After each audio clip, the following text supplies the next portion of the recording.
Hello everybody, welcome to part 2 of my crypto chat and rant and ramble.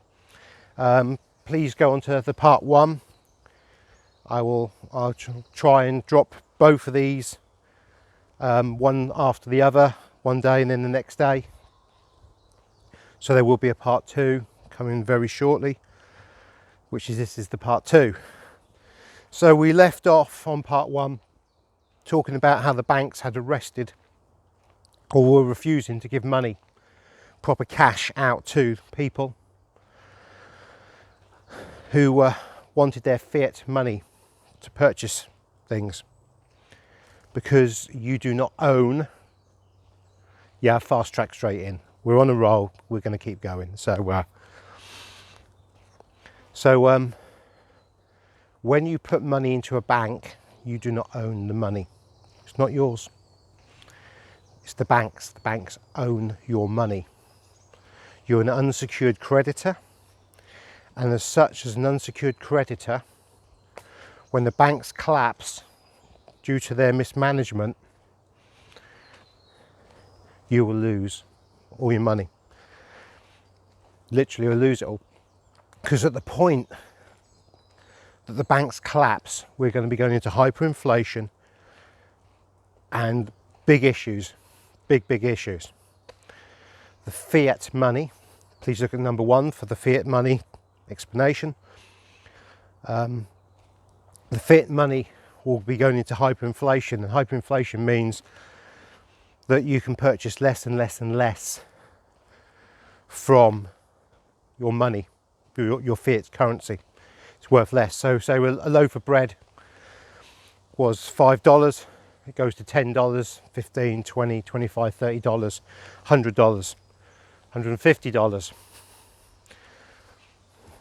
That's hyperinflation. That's inflation in its purest form. When the banks collapse, that's what's going to happen. And when the banks collapse and that happens, it's all very well the bank saying that we guarantee $60,000 or $80,000 or whatever your guarantee is. I think they've moved it up to £65,000 in the UK. It's all very well them saying we will give you £65,000, we guarantee that. But because the banks have collapsed, they're not going to give you any money. You'd be really lucky to get it, because they'll say, oh yeah, we're snowed under, the system's collapsed, we'll get back to you. So A, you won't have any money to hand, and when they finally do sort it out, that money may well not even exist anymore. Oh no, that was the old dollars. The old system was the American dollar, but we're now under a new system, we're under a gold-backed system. And these dollars are not the same as those dollars, and it's in the small print that we don't have to pay you anything. Or it could be that you get your $65,000, £65,000, whatever it is, and it's worth 2p in the dollar. 2p in a pound. It's worthless. You won't be able to purchase what you would have for $65,000. You'll probably have $6,000, $5,000 worth of purchasing power from that, if you're lucky.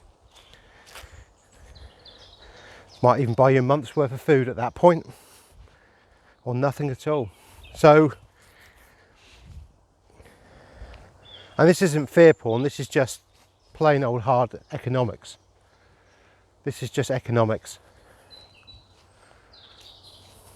You know, it's economics. Because I've got some lovely bluebells. You see the bluebells? Absolutely beautiful, really nice.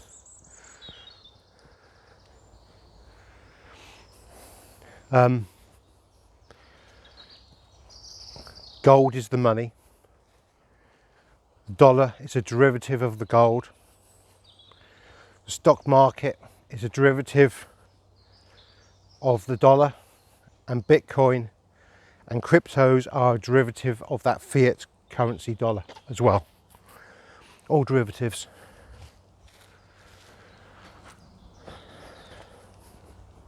Which waters down that cordial. I use an analogy of having cordial, nice and concentrated, and as you pour the water in, it becomes tasteless to the point where you can't even taste anything because it's so diluted, and that's where we are with the fiat currency. So I've made a pretty bold statement in the first one that cryptos were worthless. And fundamentally they are, because they're backed by and pegged by the dollar, and the dollar's backed by nothing but fresh air and unicorn farts. So let's look at the logistics. I did cover this slightly on the first one, but you want to get your money out of cryptos. Well, first you've got the tax man to pay, because cryptos are now taxable from your profits. They'll have the records of how much money you put in there.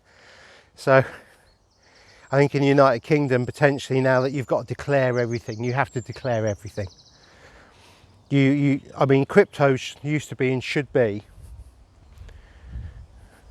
under the radar, under the counter.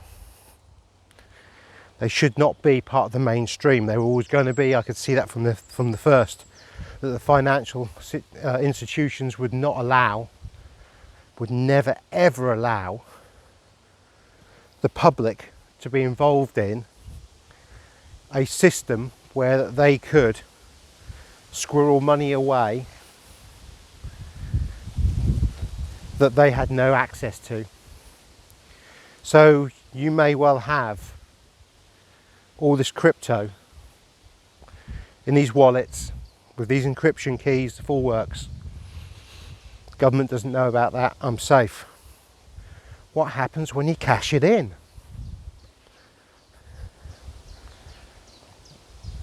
You know,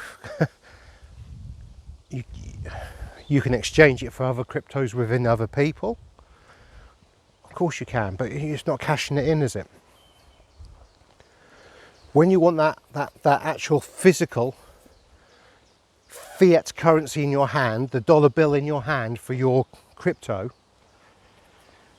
you have to go through a bank.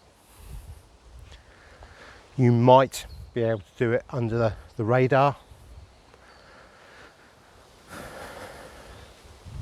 You get caught, you're going to lose everything,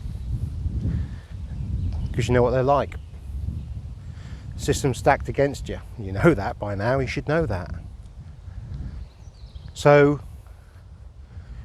your initial investment into crypto was $1,000. You're now going to pull out $100,000, or you can use that in pounds for the UK.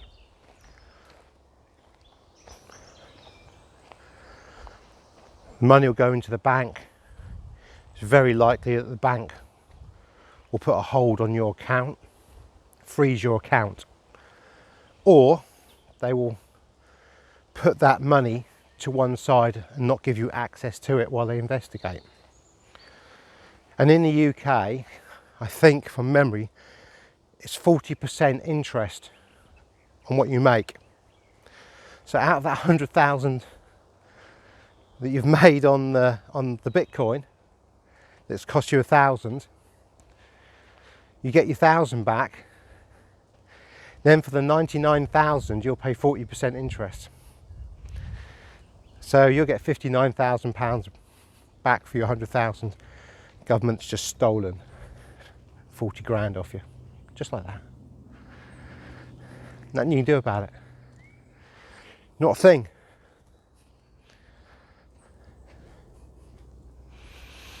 So when I'm making these bold statements about it's kind of worthless, for people who hadn't got out already, potentially the tax man, US, you know, the IRS, a private tax man in the UK, they're private companies. They're private companies. They're not there for the benefit of you. Tax is a derivative of the debt that's been made by the government. Before 1920, here we go, another little tangent, we love it. Before 1920, no money, what was that? Dropped a bit of water. Before 1920,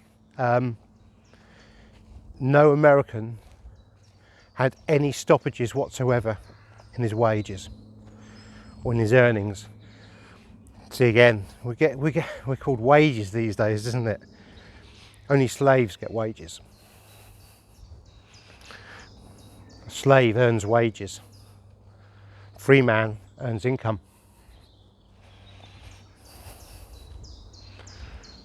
So your slave wages before 1920, because obviously the Federal Reserve hadn't quite got up and running to the degree it really wanted to. In 1920, they started taxing earnings at source, and that was the lie of a pension. If we take a little bit of money out of you every month, when you get to retirement age, we'll give you a little lump sum and we'll look after you. We'll pay you money every month. That's a really good idea. I like that. I like that. So as soon as that was agreed upon, a tacit agreement had been made, and then they could start putting other taxes straight onto your earnings. And yet before 1920, America had no infrastructure issues, no debt, nothing. Good place to be. Yes, there was a crash, but the bankers created the crash. Making money. Boom and bust is a profitable business when you're in control of it. So the reason why you get taxed is because the Federal Reserve charged the government interest on the production of paper money, 2%. And then the government would borrow money on top, and that interest had to be paid by somebody, and so that's what tax is. Tax doesn't go to where you think it does. Tax just pays interest and debt to bankers. Always has done, always will do.